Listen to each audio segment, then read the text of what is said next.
बिस्मिल्लाहिर्रहमानिर्रहीम। अस्सलाम वालेकुम नाज़रीन। व्यूज़ टाइम प्रोग्राम सां भलीकार आऊं आज मेज़बान अली वकास जो नाज़रीन PTI तरफ़ां कैनालनि ख़िलाफ़ क़ौमी असेंबली में ठाराव पेश करे छॾियो आहे। ज़रताज गुल ऐं अली मोहम्मद ख़ान असेंबली सेक्रेटरीट पहुची स्पीकर आया सादिक वटि ठाराव जमा करायो। तकरारी कैनाल ॾियण वारे मामले हल कढण लाइ 15 ॾींहनि अंदरि CCI जो इजलास हलाइण जो मुतालबो कयो वियो आहे। ठाराव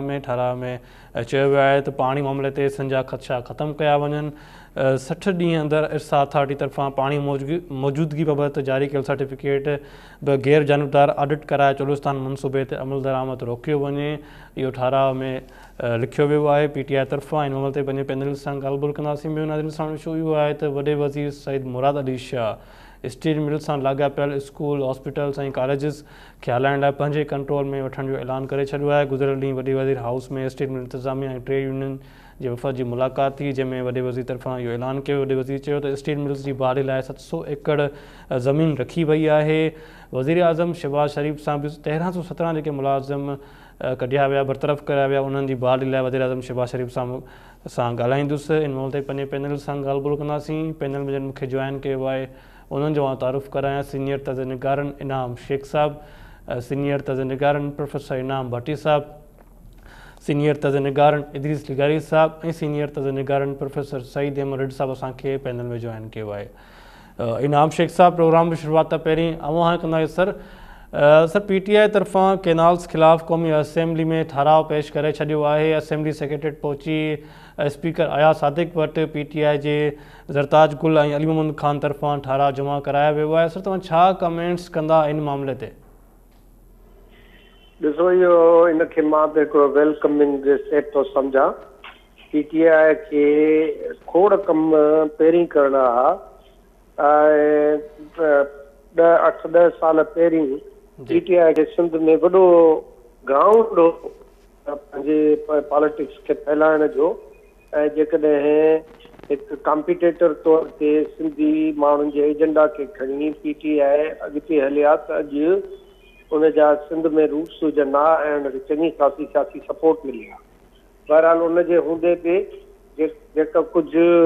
अॼु थियो आहे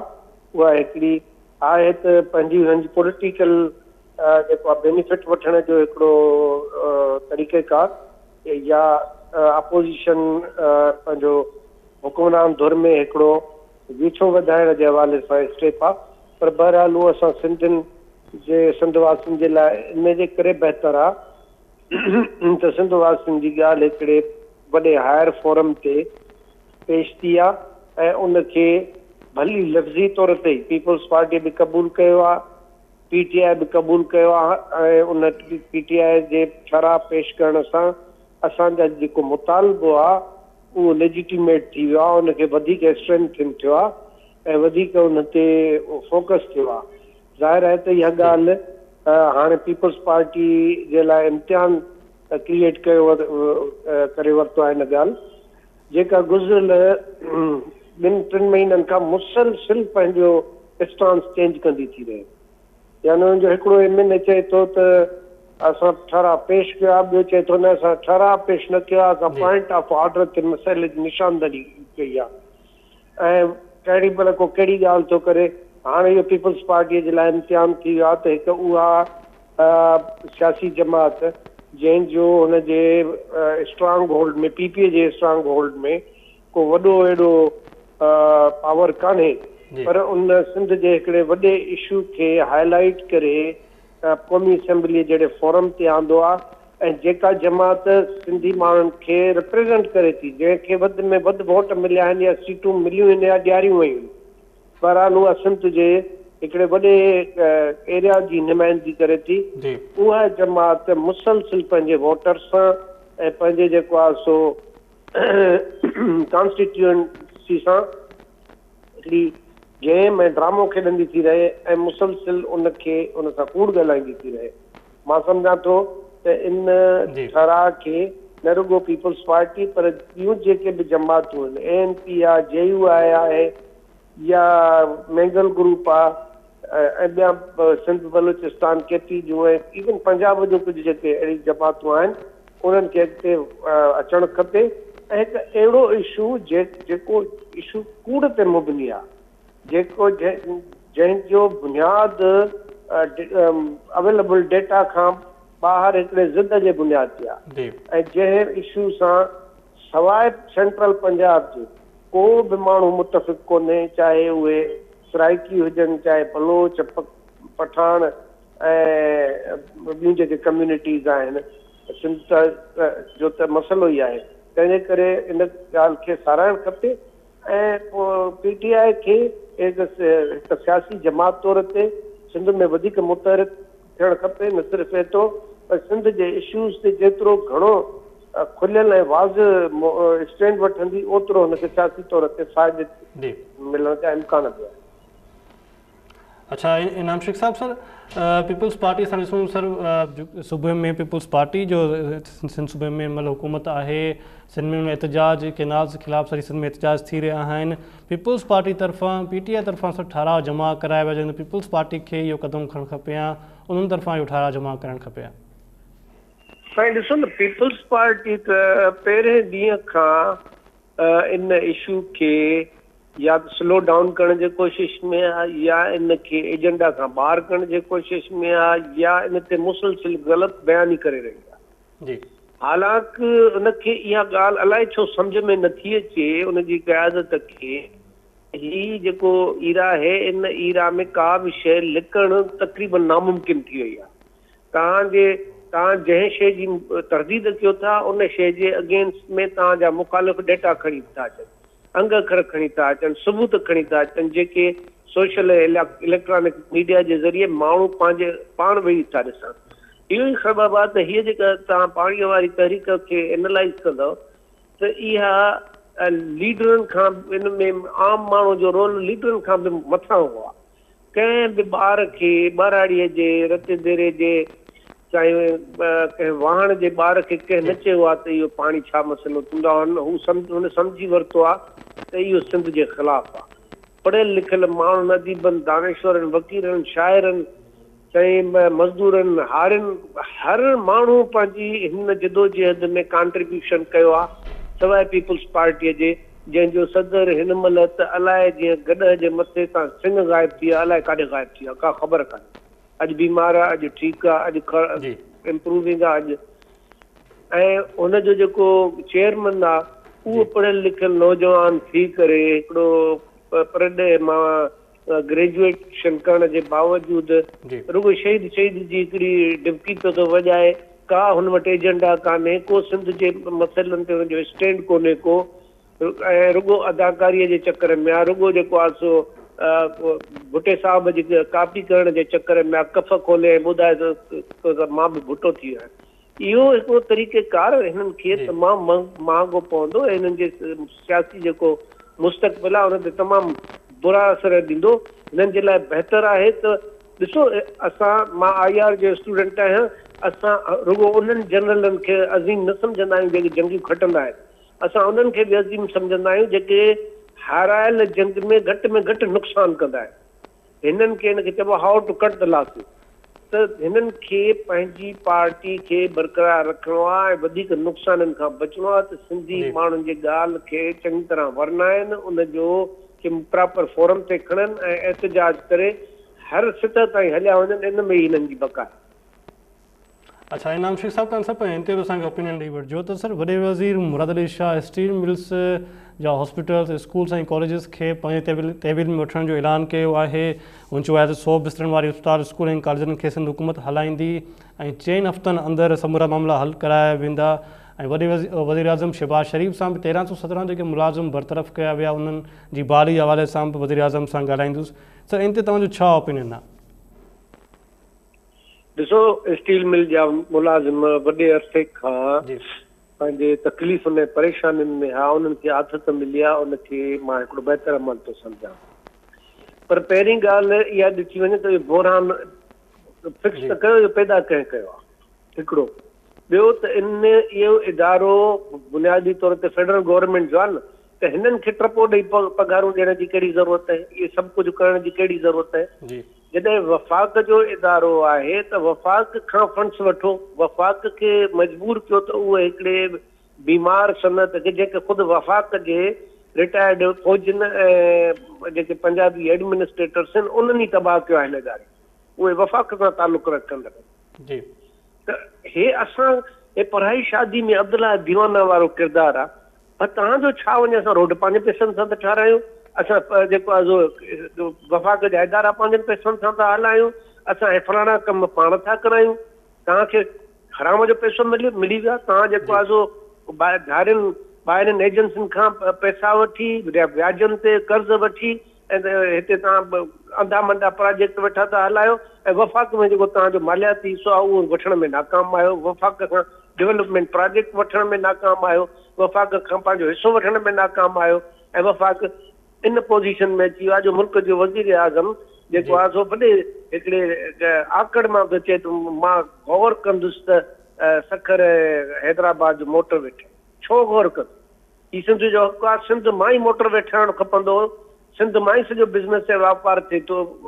सॼी एक्टिविटी थिए थी त अलाए कहिड़ो हिननि खे शौक़ु अचे थियो तव्हां जेको आहे या त डिक्लेयर कयो त इहो सिंध गवर्नमेंट सॼे इदारे खे पंहिंजे तहवील में वठे ऐं हिकिड़ो प्लान ठाहियो त इहा जेका आहे सा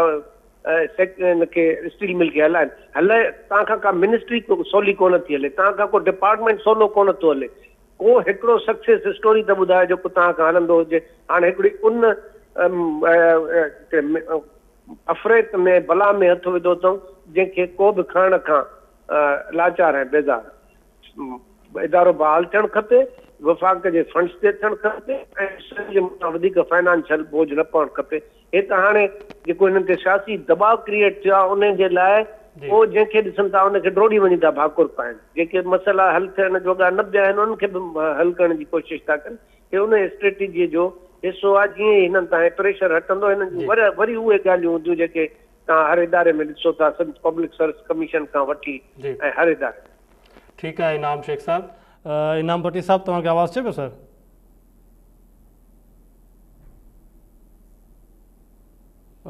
प्रोफेसर इनाम भट्टी साहब तव्हांखे आवाज़ अचे पियो सर इनाम भट्टी साहब सर जीअं इनाम शेख साहब सां ॻाल्हि ॿोल करे रहियासीं त पहिरीं सर तव्हां हिन ते असांखे ओपिनियन ॾिजो त PTI तरफ़ां केनाल्स ख़िलाफ़ु क़ौमी असेंबली में ठाराह जमा कराया वियो आहे असेंबली सेक्रेटरीट में स्पीकर हया सादिक वटि ज़रताज गुल ऐं अली मोहम्मद ख़ान PTI जा अॻवान उन्हनि सर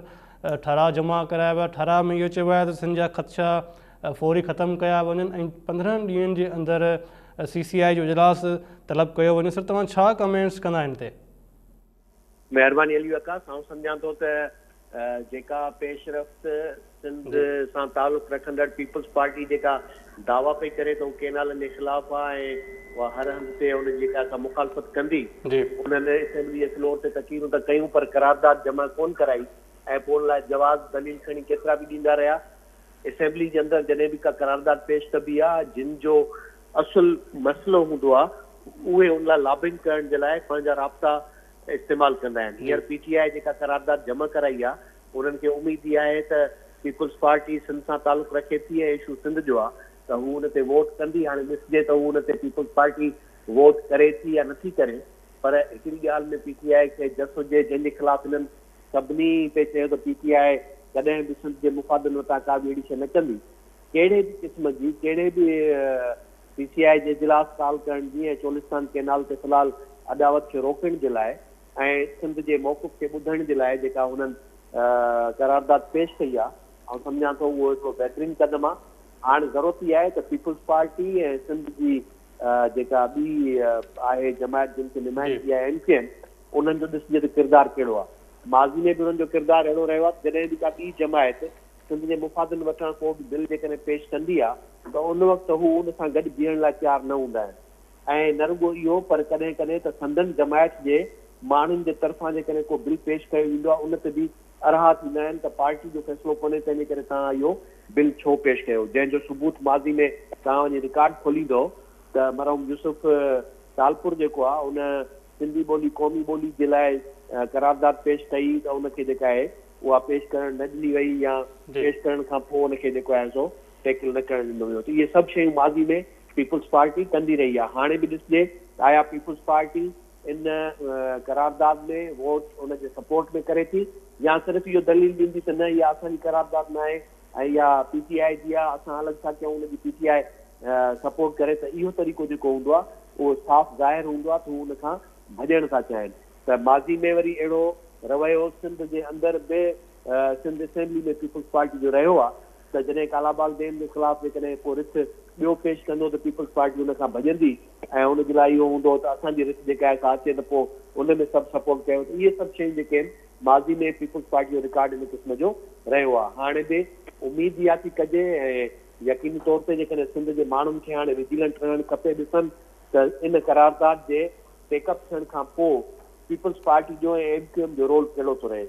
PTI यकीनी तौर ते जॾहिं उहा रिथ जमा कराई आहे त PTI सां लाॻापियल यानी हुनजी जेका सुनी इताद काउंसिल आहे उहा हुनजी मुकमिल सपोर्ट कंदी, हुनजा नुमाइंदा हुनखे वोट कंदा ऐं ॾिसिजे त हाणे बाक़ी ॿियनि जी उहा छा थी रहे। हुअणु त इहे खपे त पीपल्स पार्टी जी बलूचिस्तान में बि हुकूमत आहे, उन्हनि जी उतां बि नुमाइंदगी जेका आहे उन्हनि खे बि उन्हनि खे चवणु खपे त हू इन बिल जी हिमायत में वोट कनि ऐं उनजे जेकॾहिं करारदाद जे अक्सरियत सां उहा करारदाद पास थी वञे त आउं सम्झां थो न रुॻो CCI जो इजलास जेको एॾे वॾे अरसे खां वठी करे सिंध हुकूमत कोन घुराए सघी आहे, हुननि जे रिक्विज़िशन्स जे बावजूदि चवंदा रहनि था त असां दरख़्वास्तूं कयूं पर CCI नथी थिए। हाणे असेंबली जे अंदरि जेकॾहिं उहा करारदाद अचे थी त यकीनी तौर ते उन ते पाबंद थी वेंदा ऐं ॿियो जेका फ़िलहाल चोलिस्तान कैनाल जे लाइ इरसा जो जेको पाणी जो अवेलेबिलिटी जो सर्टिफिकेट ॾिनल आहे उनखे बि रोकाए सघिजे थो। जी अच्छा, इनाम भट्टी साहब, सर पीपल्स पार्टी जे सूबे में पाण में हिते छा थी रहिया आहिनि कैनाल्स वारो मामिलो त हिते घणो वधीक में ज़ोर आहे। पीपल्स पार्टी खे तव्हां नथा सम्झो सर पाण टेक करणु खपे या असेंबली में इहा ठाराह? बिल्कुलु करणु खपे आहे पीपल्स पार्टी खे। जेकॾहिं हिते त नज़र इहो बि आयो त जॾहिं PTI सिंध जे अंदरि कैनालनि जे ख़िलाफ़ जदोजहद करे पई ऐं उन्हनि खां अॻु में नेशनल असेंबली में उमर अयूब हुजे या सेनेट में जेको आहे PTI जा ॿिया नुमाइंदा हुजनि, सलमान अकरम राजा जो हुजे मीडिया सां टॉक या मुस्तफ़ा नवाज़ खोखर जो TV टॉक्स में जेका खुलियो मौक़ुफ़ जेको नज़र आयो त हुननि कैनालनि जी मुखालफ़त कई ऐं सिंध जे मुफ़ादनि जे लाइ हुननि इहो बि चयो त वफ़ाक़ जे लाइ इंतहाई ज़रूरी आहे त उन्हनि शयुनि खे रोकियो वञे त हू इहो चाहिनि हा त इहो करे थी सघिया त हू करारदाद पेश करण खां पोइ उन्हनि सभिनी सां राब्तो करे ऐं करारदाद जे हक़ में फ़ैसिलो उन्हनि खां वोट वठराए पिए सघिया। पर हुननि जी इहा नियत ई कोन्हे छाकाणि त हुनखे ख़बर आहे त हू मौजूदा वक़्त में हुकूमत सां गॾु वेठा आहिनि, हुननि जा इतिहादी आहिनि ऐं जेकॾहिं हू अहिड़े क़िस्म जी का बि करारदाद आणींदा त हुननि जो जेको इतिहाद में कयल हुननि सां मुआदा वाइदा आहिनि उहे ख़तरे में पइजी सघंदा, जेको हू कॾहिं बि ख़तरो खणण लाइ तयारु कोन्हनि। ऐं हाणे बि मूंखे उमेद घटि आहे त को पीपल्स पार्टी हिन ते वोट कंदी। पीपल्स पार्टी ॾिसजो तव्हां सुभाणे कीअं हुनजे ख़िलाफ़ जेको आहे सो को न को जवाब पैदा करे, को न को दलील ॾेई करे उनखे रद्द कंदी त PTI जो इहा जेका करारदाद आहे उहा असांखे क़बूल कोन्हे, तंहिंजे करे उनखे असां वोट नथा कयूं। जी अच्छा, इनाम भट्टी साहब, तव्हां सां हिन ते पंहिंजो ओपिनियन ॾेई वठिजो असांखे त साहब वॾे वज़ीर मुराद अली शाह स्टील मिल्स खे वापसि ॿीहर हलाइण जे लाइ उन इस्पताल स्कूल्स ऐं कॉलेजिस खे पंहिंजी तहवील वठण जो ऐलान कयो आहे। सर असां ॾिसूं त कुझु ॾींहं अॻु में सिंध हुकूमत तरफ़ां पब्लिक प्राइवेट पार्टनरशिप तहत स्टील मिल्स खे हलाइण जो फ़ैसिलो ऐलान कया विया, फ़ैसिला कया विया। वॾे वज़ीर साहब मुराद अली शाह इहो बि चयो आहे त वज़ीर आज़म शहबाज़ शरीफ़ जेके 1317 मुलाज़िम बरतरफ़ कया विया आहिनि उन्हनि जी बहाली जे लाइ ॻाल्हाईंदुसि। हिते सर तव्हांजो छा कमेंट आहे? पहिरीं ॻाल्हि त स्कूल इस्पतालूं कॉलेजिस इहो सुठो अमल आहे त जेकॾहिं स्टील मिल बंदि थियण खां पोइ वफ़ाक़ी हुकूमत उन्हनि खे नथी हलाए, हुअणु त ईअं घुरिजे त federal education system, federal health ministry उहे अञा ताईं मौजूदु आहिनि जेके बजट खणनि था ऐं पाकिस्तान जे ॿियनि केतिरनि ई इलाइक़नि में उन्हनि बजट ते उन्हनि जा स्कूल कॉलेजिस ऐं इस्पतालूं हलनि थियूं पियूं त इन्हनि खे बि उन्हनि जे मातहत ॾेई करे उन्हनि जो अख़राजात उन्हनि खे बर्दाश्त करणु खपनि। पर जेकॾहिं सिंध हुकूमत इहो नथी कराए सघे त भला इहो ई सही आहे जेकॾहिं उन्हनि खे पाण टेक ओवर करे थी ऐं उन्हनि जो समूरो जेको आहे सो ज़िम्मो खणण लाइ तयारु आहे त घटि में घटि उते जे मक़ामी माण्हुनि जे लाइ ऐं उन्हनि स्कूल कॉलेजिस जे एम्प्लॉइज़ जे लाइ उहो फ़ाइदेमंद थींदो त उहो बेरोज़गार थियण खां ऐं उन इदारे जे ख़तमु थियण या तबाह थियण खां बहितर आहे त उहे कंहिं न कंहिं तरीक़े सां हली पवंदा। बाक़ी जेका ॿी ॻाल्हि आहे पब्लिक प्राइवेट पार्टनरशिप तहत स्टील मिल खे हलाइण, सिंध हुकूमत ॻाल्हियूं त करे थी, हिन वक़्तु हुननि प्रोपोज़ल या ख़ुदि जेको आहे सो उन स्टील मिल खे, छाकाणि त स्टील मिल जॾहिं वफ़ाक़ी हुकूमत खां सिंध हुकूमत वठंदी त उनजी जेका लैंड आहे ऑलरेडी सिंध जी आहे, उनजो उन्हनि खे हिकिड़ो पैसो बि भरण जी ज़रूरत न पवंदी सवाइ इन जे त फेडरल गवर्नमेंट जी जेका इंस्टॉलेशन आहे ऐं उनजी मशीनरी जी जेका कास्ट वेंदी हिन वक़्तु जेका मौजूदु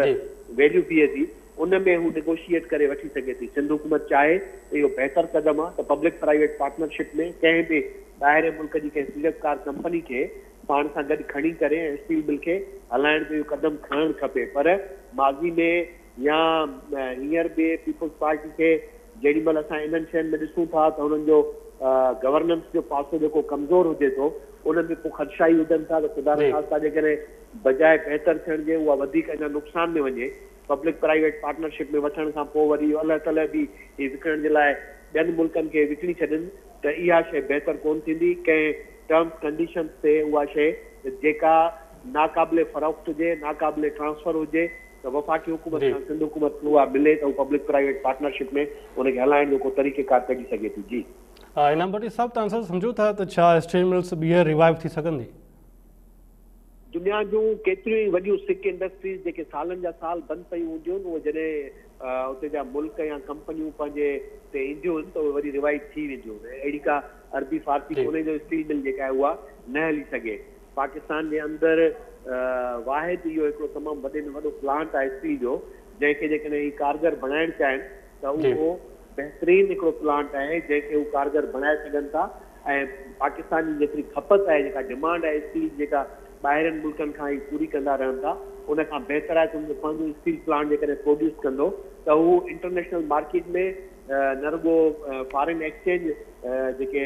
डेफिशिट आहे, जेको डिफरेंस आहे उनखे घटि करे सघनि था, बल्कि ही अहिड़ी शइ आहे जेका जेकॾहिं वधीक प्रोडक्ट प्रोड्यूस कंदो त ॿाहिरि मुल्क में उनखे फ़रोख्त करे सघो था। केतिरा ई दुनिया जा अहिड़ा मुल्क आहिनि जिन वटि अञा ताईं स्टील इंडस्ट्री कोन्हे, त जिन खे मैन्युफैक्चरिंग पंहिंजी जेका फैसिलिटी कोन्हे त तव्हां उन्हनि खे हिते पाण प्रोड्यूस करे सेल करे सघो था। ऐं ख़ुदि मुंहिंजे ख़्याल में रशिया जेको आहे उहो हुन में सिंध गवर्नमेंट जी मदद करे सघे थो त न रुगो हिन प्लांट खे रिवाइव करणु, पर हुनजी फिज़िबिलिटी ऐं हुनखे वधीक कारगर बणाइण जे लाइ कहिड़नि दुनिया जे मुल्कनि सां कहिड़ा एग्रीमेंट थी सघनि था, उन्हनि ते बि इहो कमु थी सघे थो। जी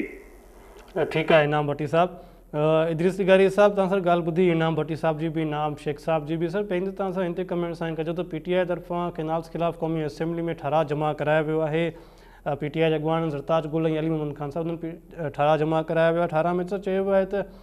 सिंध जा ख़दशा कैनाल्स जेके आहिनि उहे जल्द ख़तमु कया वञनि, 15 ॾींहंनि अंदरि CCI जो इजलास तलब कयो वञे। पीपल्स पार्टी तरफ़ां सर बदिरां PTI तरफ़ां सर इहो ठराव जमा करायो वियो आहे क़ौमी असेंबली में। तव्हांजो छा इन ते ओपिनियन आहे? अली वक़्त मुंहिंजे ख़्याल त वॾी महिरबानी तव्हांजी।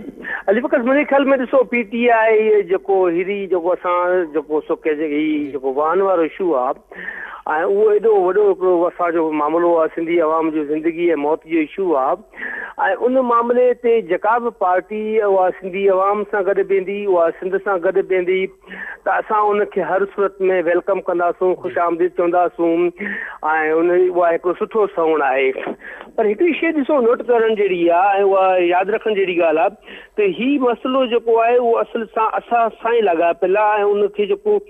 आख़िर ताईं जेका असां उनजी जदोजहद जेका आहे उहा असांजे ज़िम्मे आहे ऐं असांखे विहणी आहे। जेसीं ताईं ॾिसो हीउ वफ़ाक़ी पार्टी तालुक़ु आहे, उनमें पीपल्स पार्टी समेत नवाज़ लीग या तहरीक इंसाफ़ इन्हनि वटि हिकिड़ा पता आहिनि। बदकिस्मती हीअ आहे जो इन्हनि वटि जेका असां जिन बि ख़ासि तौर ते सिंध बलूचिस्तान ऐं KP की जेका क़ौम आहे उन्हनि सभिनी जा जेके मसइला इन्हनि जा ॾाढो हिकिड़ा पता हूंदा आहिनि जेके पते तौरु खिलंदा आहिनि ऐं उनखे पते तौरु इस्तेमालु कंदा आहिनि। तव्हां ॾिसो त इहा मुंहिंजे ख़्याल में हिकिड़ी वॾी तौहिन आहे त कंहिं बि जेको सूबे जो कंहिं बि जेका असां करोड़े माण्हुनि जी ज़िंदगी ऐं मौत जो मसइलो उहो वफ़ाक़ी जेका असां पार्टियुनि जे नज़र में हिकिड़ो पतो हुजे ऐं उहो पतो तौरु खेॾिजे त इहा इनखे का घटि तौहिन न आहे, मुंहिंजे ख़्याल में तौहिन आहे। सो पीपल्स तहरीक इंसाफ़ जी जेको ॿियो पासो जेको आहे न उहो बि असां ईअं ई ॾिसूं त तहरीक इंसाफ़ इनखे हिकिड़े पते तौरु खेॾे पई ऐं हू जॾहिं त हुनजा मामला एस्टेब्लिशमेंट सां ख़राबु आहिनि, हुकूमत सां ख़राबु आहिनि, तंहिं करे जेको सो हू हिकिड़े पते तौरु खेॾनि था ऐं उनजी जेका असां नथा सम्झूं त हू हिते केतिरा संजीदा हूंदा। जीअं मिसाल तौरु तव्हां ॾिसो पीका एक्ट हुयो न, अॼु पीका एक्ट ते जेका आहे तहरीक इंसाफ़ रोडनि ते सरापा एहतजाज आहे, पर इहा साॻी जेका असां 1920 में जेका असां तहरीक इंसाफ़ जी हुकूमत हुई जे पीका आर्डिनेंस में तरमीमूं बि कयूं ऐं हुन में फ़ैसिला बि कया अची। छो तंहिंजे करे हिननि जेका असांजी वफ़ाक़ी जेके पार्टियूं आहिनि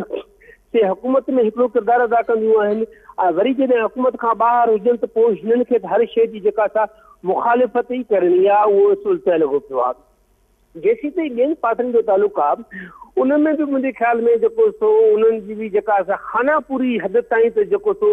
उहे रोल प्ले कनि थियूं ऐं हिकिड़ी जेका स्टेटमेंट ॾियनि थियूं, पर असुल जेको असांजो माण्हू जेको सिंध जो माण्हू जंहिं तरीक़े सां बीठो आहे ऐं जंहिं साबित क़दमी सां बीठो आहे, मुंहिंजे ख़्याल में उन्हनि सभिनी इन्हनि खे मजबूर कयो आहे त उहे असांजे मौक़िफ़ सां गॾु बीहनि ऐं स्टैंड वठी बीहनि। इहा ई असांजी मुंहिंजे ख़्याल में सभ खां वॾी कामयाबी आहे जो ही वफ़ाक़ जी जेके वॾियूं पार्टियूं आहिनि उहे बि मजबूर थियूं आहिनि त जेको सो सिंध जो इहो तमामु अहम मामिलो आहे ऐं अहम इशू आहे, तंहिंजे करे इन में जेको सो हिकिड़ी धुर थी बीहणु ऐं वाज़ह लाइन कढणु ऐं उहो मुंहिंजे ख़्याल में हिकिड़ी वॾी कामयाबी आहे। हाणे इहो मामिलो आहे त CCI में छा फ़ैसिला थींदा, CCI जो इजलास वाक़ई थींदो। तव्हां ॾिसो गुज़िरियल 15 महीननि खां वठी जेको सो उनजो को बि इजलास कोन थियो आहे। हालांकि सिंध हुकूमत जेको आहे मुंहिंजे ख़्याल में जेकॾहिं इहा बयानबाज़ी पंहिंजी जॻह ते रखे ऐं सिंध हुकूमत संजीदा थी जेको सो वफ़ाक़ खे चैलेंज करे, वफ़ाक़ी हुकूमत खे चैलेंज करे, जंहिं वटि हिकिड़ा वॾा आइनी उहिदा बि आहिनि, त पोइ मुंहिंजे ख़्याल में पोइ CCI जो इजलास थियणु जेको आहे उहो को एॾो वॾो जेको सो मसइलो कोन थींदो ऐं उहो थींदो। पर छाकाणि असां वटि बदकिस्मती इहा ई आहे त असां वटि जेका हीअ मिली भगत आहे न, असां जेका पाण में गठजोड़ करे वेही रहंदा आहियूं त हीअ बयानबाज़ी ईंदी अमली तौरु कबो कुझु बि कोन्हे, अमली तौरु का बि अहिड़ी पेशरफ़्त कोन कबी जंहिंमें जेका फ़ैसिला कोन हुजे, जेका नतीजा ख़ैज़ हुजे ऐं जेका किथे न किथे हली को साबित करे त हाणे शइ हीअ डेवलप थिए पई। तंहिंजे करे हिकिड़े पासे जेको पंजाब आहे उहो पंहिंजो कमु तेज़ी सां जारी थो रखे ऐं ॿिए पासे सिंध हुकूमत जेका आहे जेका नुमाइंदा जमायत बणी वेठी आहे उहा रुगो फॉर्मली हिकिड़ा बयान ॾिए पई त असां हीअ वञूं पिया 18 अप्रैल ते असां पाकिस्तान खपे। छा थियो आहे जो हाणे पाकिस्तान खपे जो नारो थो लॻे? हींअर जॾहिं कैनालनि जो इशू लॻो पियो आहे त पोइ उन में पाकिस्तान खपे जो तस्वर किथां अची वियो? कीअं कयो आहे पाकिस्तान न खपे? पर छाकाणि त असांखे हर मामले में रुगो सियासत करणी आहे ऐं नाले मात्र ई कमु करिणो आहे ऐं बसि ईअं ॿुधाइणो आहे त असां लॻा पिया आहियूं पर कंहिंजे लाइ लॻा पिया आहियूं, कंहिंजे लाइ अमली तौरु कमु कयूं था, उहो नज़र कोन थो अचे। तंहिंजे करे पीपल्स पार्टी मुंहिंजे ख़्याल में सिंध जी तारीख़ में ख़ासि तौर ते हीउ जेको मरहलो आयो आहे इन ते जेको रोल प्ले पई करे, मुंहिंजे ख़्याल में इहो ॾाढो हिकिड़ो अफ़सोसनाक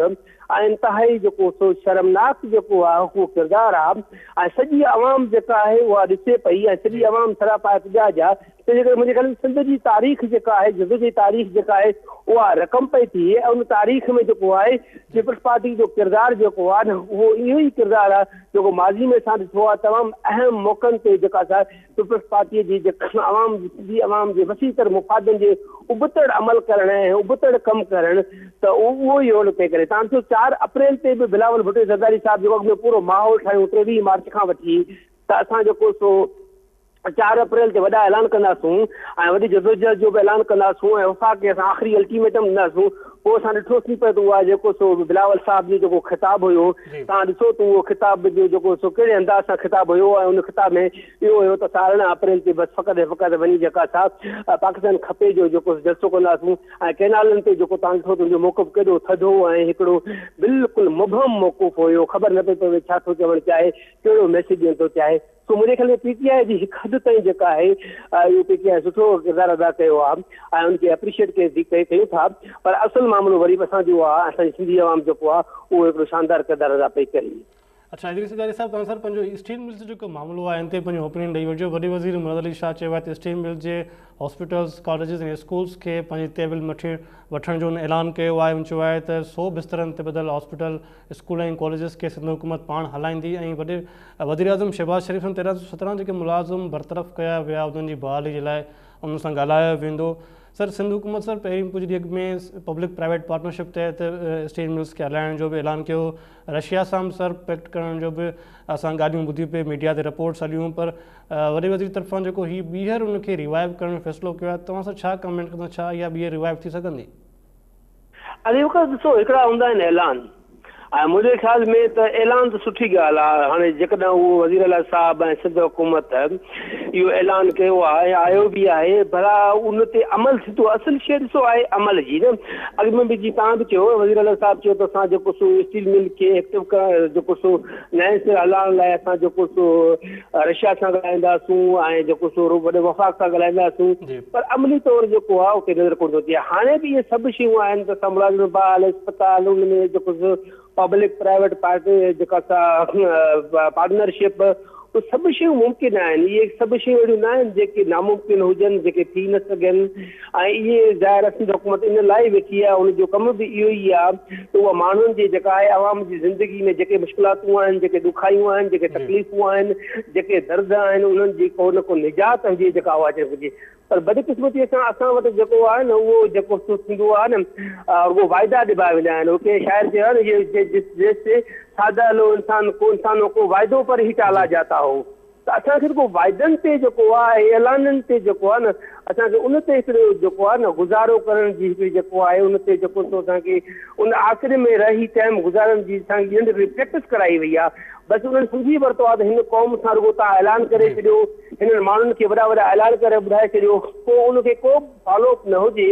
ऐं उन ते को बि अमल जेको सो उहो न थिए। हिननि तय करे छॾियो आहे त ऐलान करण में छा आहे, ॻाल्हि करण में छा आहे। ईअं कोन असां वटि के माण्हू दाड़ू हणण में मशहूरु हूंदा आहिनि, के वॾियूं वॾियूं दाड़ू हणंदा आहिनि, पटाकू हणंदा आहिनि। बदकिस्मती इहा आहे जो असां जूं हाणे वॾियूं पार्टियूं जेके आहिनि उहे इन्हनि ते अमल कया आहिनि। हाणे वॾे खां वॾियूं दाड़ू, वॾे खां वॾियूं पटाकू जेके आहिनि उहे ख़बर न आहे त हाणे असां वटि पटाकी उहे रहिया आहिनि या कोन रहिया आहिनि, उहे दाड़ू हणंदड़ असां वटि रहिया आहिनि या न रहिया आहिनि। पर बदकिस्मतीअ सां असां वटि छा वॾियूं सियासी पार्टियूं जेके आहिनि, नवाज़ लीग आहे, PTI आहे, पाकिस्तान पीपल्स पार्टी आहे, तहरीक इंसाफ़ आहे, इहे बिल्कुलु उन्हनि जो रिकॉर्ड जेको आहे न उहो तोड़नि थियूं। रोज़ आए ॾींहुं नवां रिकॉर्ड क़ाइमु कनि थियूं। ऐं तव्हां हिनखे ॾिसो, हिननि जा जेस्चर्स, हिननि जा ऐलान, हिननि जूं ॻाल्हियूं किथे बि नज़र अचे थी का हिकिड़ी संजीदगी नज़र अचे पई त हिननि वटि हिकिड़ो करोड़े माण्हुनि जी जेका आहे हिननि वटि जेको ज़िंदगी ऐं मौत जा ई फ़ैसिला कंदड़ आहिनि, उन्हनि जे दुखनि ऐं तकलीफ़ुनि जेको दर्दमान कंदा आहिनि, त उहो अंदरि कोन थो अचे। सो असुल ॻाल्हि आहे उन ते अमल जी। हाणे जेकॾहिं उन ते अमल कराए विया त मुंहिंजे ख़्याल में उन ते अधु जेको आहे न 50% अमल कराए विया त इहा वॾी ॻाल्हि हूंदी। अशफाक़, तव्हां सभु सम्झो था त पोइ छा इहा रिवाइव थी सघंदी, जेके मसइला मसाइल आहिनि स्टील मिल्स जा इहे फौरी तौर ते बहाल थी सघंदा? ॾिसो, हीअ हुकूमतूं जेके आहिनि उहे सभु कुझु करे सघनि थियूं। हुकूमत वटि जेके पावर आहिनि, तव्हां ॾिसो चीन जी हुकूमत आहे, गुज़िरियल 40 सालनि में उन्हनि 80 करोड़ माण्हुनि खे जेको आहे न उहो गुरबत जी लकीर खां खणी मथे आहे, ठीकु आहे न। रशिया ॾिसो त उहो माण्हू छा हुआ। तंहिंजे करे हुकूमत वटि तमामु घणा वसीला हूंदा आहिनि, तमामु घणी वॾी आमदनी हूंदी आहे। जेकॾहिं उहा अमल करे त इन शयुनि खां मुंहिंजे ख़्याल में करे सघे थी। ठीकु आहे इदरीस सिगारी साहब, सईद अहमद साहब असांखे जॉइन कयो आहे। सईद अहमद साहब सां पहिरीं सर तव्हां हिन ते असांखे कमेंट कजो त PTI तरफ़ां सर केनाल्स ख़िलाफ़ु क़ौमी असेंबली में ठराव जमा कराया विया, पीपल्स पार्टी खे सर जमा करणु घुरिजे, पर PTI तरफ़ां इहो ठराव जमा करायो वियो आहे। तव्हांजो सर छा इन ते कमेंट आहे? जी सईद अहमद साहब। सईद अहमद साहब तव्हांखे आवाज़ अचे पियो सर? बिल्कुलु सर। सर ही PTI तरफ़ां केनाल्स ख़िलाफ़ु क़ौमी असेंबली में ठराव जमा करायो वियो आहे। पीपल्स पार्टी खे सर ठराव जमा करणु घुरिजे हा, पर इन बदिरां PTI तरफ़ां इहो ठराव क़ौमी असेंबली में जमा करायो वियो आहे। सर तव्हांजो छा इन मामले ते कमेंट आहे? जी दादा, बिल्कुलु मुंहिंजे ख़्याल में तमामु सुठी ॻाल्हि आहे ऐं PTI खे शाबाश हुजे, उन्हनि इहो सुठो क़दम खयो आहे। ऐं पीपल्स पार्टी जे बकौल उन्हनि ॿियो जमा करायो हो इन खां अॻु में 7 अप्रैल ते, जेको अॼु वरी मां पढ़ियो पिया त शाज़िया मरी साहिबा चयो आहे त असां हथु कयो वियो आहे, असां हथु थियो आहे, असांखे जेको आहे PMLN जेको आहे असां धोखेबाज़ी कई आहे, अहिड़े क़िस्म जी कुझु ॻाल्हियूं कयूं अथई। वरी हीअ जेको रिसेंट जेका ख़बर पढ़ी बिल्कुलु सफ़ा हाणे, त उहा इहा बि हुई त शाज़िया मरी साहिबा चयो त असां PTI सां गॾिजी करे जेको आहे सो हिन ते कमु कंदासीं। ऐं मुंहिंजे ख़्याल में इहो ॾाढो सुठो आहे त PTI बि जेको आहे सो इहो कयो आहे ऐं पीपल्स पार्टी बि पंहिंजी चाहे चवे थी जेकॾहिं त पोइ त हाणे को मसइलो न आहे, हिननि ॿिन्ही खे गॾिजी वेहणु खपे। ऐं इन ते जेको आहे सो जेका करारदाद आहे उनखे जेकॾहिं PTI बि सपोर्ट करण लाइ तयारु आहे त पोइ त मुंहिंजे ख़्याल में नंबर गेम में मसइलो न हूंदो। पीपल्स पार्टी ऐं PTI जा वोट मिलाइजनि ऐं GDA बि अॻु में ई ॻाल्हि करे थी पई त सिंध जूं तमामु पार्टीज़ जेको आहे सपोर्ट कनि थियूं। त मुंहिंजे ख़्याल में इहा करारदाद पास कराइणु हाणे त इशू न हुजणु खपे। ऐं जीअं PTI चयो आहे त जेको आहे पीपल्स पार्टी खे असांजी करारदाद सपोर्ट करणु खपे, पीपल्स पार्टी चवे थी त असांखे असांजी करारदाद खे PTI खे सपोर्ट करणु खपे। हाणे मुंहिंजे ख़्याल में इहो को इशू न आहे त केरु कंहिंजी करारदाद खे सपोर्ट करे, ॿिन्ही खे गॾिजी वेहणु खपे। ऐं जॾहिं ॻाल्हि सभई ॿई धुरियूं साॻी ॻाल्हि था कनि त उन में कोन बि जो फ़र्क़ु हूंदो उनखे जेको आहे सो सॉर्ट आउट करे ऐं जेको आहे सो गॾिजी करारदाद खे पास कराइणु खपे। ऐं बहरहाल ही तमामु सुठो मुंहिंजे ख़्याल में PTI जेको आहे सो ॾाढो वक़्ती तौर ते हिकिड़ो ज़बरदस्त कमु इहो कयो आहे जो उन्हनि खे जेको माज़ी आहे उन में असां ॾिठो आहे त सिंध जी सियासत में उन्हनि जो को इंट्रस्ट न रहियो आहे, पंजाब ऐं KP फोकस सियासत कई आहे। ऐं हीअ मुंहिंजे ख़्याल में हिकिड़ी सुठी शइ जेका नज़र अचे थी त हुननि सिंध ते थोरी नज़र रखी आहे ऐं सिंध जे हवाले सां हीअ करारदाद जेको आहे सो PTI तरफ़ां अचणु ख़ुशि आईंदा आहे। ऐं असांजे सभिनी सियासी धुरियुनि खे जेको आहे सो सियासत करणु खपे ऐं सिंध जी सियासत खे सीरियसली वठणु खपे। मुंहिंजे ख़्याल में इहो मुंहिंजी पंहिंजी एनालिसिस आहे त असांजूं जेके वफ़ाक़ी पार्टियूं आहिनि जीअं PMLN PTI उहे सिंध खे अहमियत न ॾींदियूं रहियूं आहिनि, जंहिंजे करे ई उन्हनि खे जेको आहे सो हिते मोट बि नाहे मिलंदी। सो हीअ जेकॾहिं PTI इन खे इन ट्रेंड खे हाणे बदिलाइणु चाहे थी ऐं सिंध खे जेको आहे सो माना इम्पोर्टेंस ॾियणु चाहे थी त उनजी जेको आहे सो हीअ मुंहिंजे ख़्याल में शुरूआति थी सघे थी, पर इहो ॾिसणो पवंदो अॻिते हू कीअं जेको आहे सो वधनि था। ऐं हीअ त तमामु सुठो आहे कमु, पर अॻिते बि जेको आहे सो नज़र रखणी पवंदी त उहे सिंध जी सियासत में वाक़ई सीरियस आहिनि। पीपुल्स पार्टी खे सिंध में टफ टाइम ॾियण लाइ हू तयारु आहिनि। ऐं सिंध में सिर्फ़ु ईअं न आहे त जेको आहे इलेक्शन जे मौक़े ते या कंहिं हिकिड़ी मौक़े ते जीअं असां ॾिठो आहे त पास्ट में त 6 महीननि जी सियासत हूंदी आहे ऐं जॾहिं इलेक्शन हूंदी आहे त PTI या PMLN एक्टिव थींदा आहिनि, वरी पोइ सुम्ही पवंदा आहिनि 5 साल।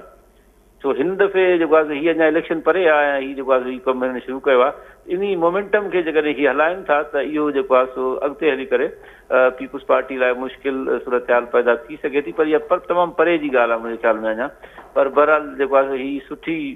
मां हिनखे ख़ुशाइनि चवंदुसि त PTI हीअ जेको आहे सो स्टेप खयों आहे ऐं इहो जेको आहे सो सभिनी खे स्टेप अहिड़े क़िस्म जा खणणु खपनि। सियासत जेका आहे कंहिंजे घर जी जेको आहे सो अकेले ई उन में न आहे, सभिनी खे सियासत पाकिस्तान जे सभिनी हिसनि में करणु खपे। सो ऐं इहो सिंध लाइ सुठो आहे त सिंध खे जेको आहे सो PTI जहिड़ी जेको आहे वॾी पार्टी उहा बि अहमियत ॾींदी त इहो सिंध जे वोटर लाइ, सिंध जे माण्हू लाइ इहो सुठो सवण आहे। ऐं हीअ जेको असांजो काज़ आहे पाणी वारो, इहो त बिल्कुलु जेको आहे सो हिनखे अणधुरियो काज़ आहे। सो इन ते जेकॾहिं का पॉलिटिकल पार्टी अहिड़ी वॾी पॉलिटिकल पार्टी सपोर्ट करे थी त इहो जेको आहे सो मुंहिंजे ख़्याल में इन काज़ जे लाइ बि तमामु सुठो आहे। ठीकु आहे, thank you so much Saeed Umar Reddy sahab, thank you Inam Bhatti sahab, thank you Inam Sheikh sahab and thank you Idrees Tagde sahab, तव्हांजी वॾी महिरबानी। नाज़रीन, तव्हां असांजे पैनलिस्ट जी ॻाल्हि ॿुधी ईंदड़ प्रोग्राम ताईं इजाज़त ॾींदा। अल्लाह हाफ़िज़।